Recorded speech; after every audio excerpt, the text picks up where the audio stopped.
కేంద్ర రాష్ట్ర ప్రభుత్వాల నిర్లక్ష్యం వల్ల ఇలా బీజేపీ యొక్క తప్పుడు విధానాల వల్ల పత్తి రైతులు తీవ్రమైన ఆందోళనలో ఉన్నారు.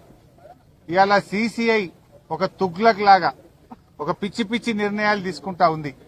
ముఖ్యంగా కేంద్రంలో బీజేపీ ప్రభుత్వ ఆధ్వర్యంలో నడుస్తున్న సీసీఐ L1, L2, L3 విధానం తేవడం కావచ్చు, కపాస్ యాప్ తీసుకురావడం కావచ్చు, గతంలో ఎకరానికి 12 క్వింటాళ్లు కొంటే దాన్ని తగ్గించి 7 క్వింటాళ్లే కొనాలనే నిబంధన కావచ్చు, 8 నుంచి 12% తేమ ఉండాలి అనే నిబంధన కావచ్చు.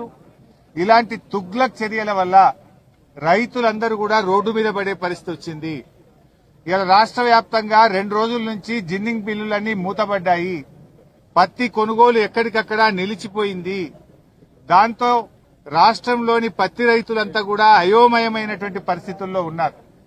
ఇలా రైతులకు పత్తి అమ్ముకోవడానికి అవకాశం లేక అడ్డగోలుగా దళార్లకు అమ్ముకోవాల్సి వస్తా ఉంది. పత్తి మద్దతు ధర 8,100 రూపాయలు. కానీ ఈరోజు పత్తి కేవలం 6,000 రూపాయలకు మాత్రమే రైతులు అమ్ముకుంటున్న పరిస్థితి.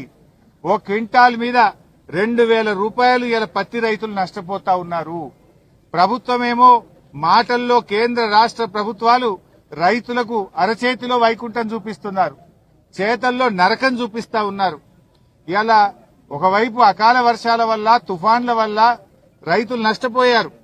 ఆ రైతుల్ని ఆదుకోవాల్సింది పోయి తుగ్లక్ నిబంధనలు తెచ్చి రైతుల్ని ఇంకా నిండా ముంచుతున్నది కాంగ్రెస్ బీజేపీ ప్రభుత్వాలు.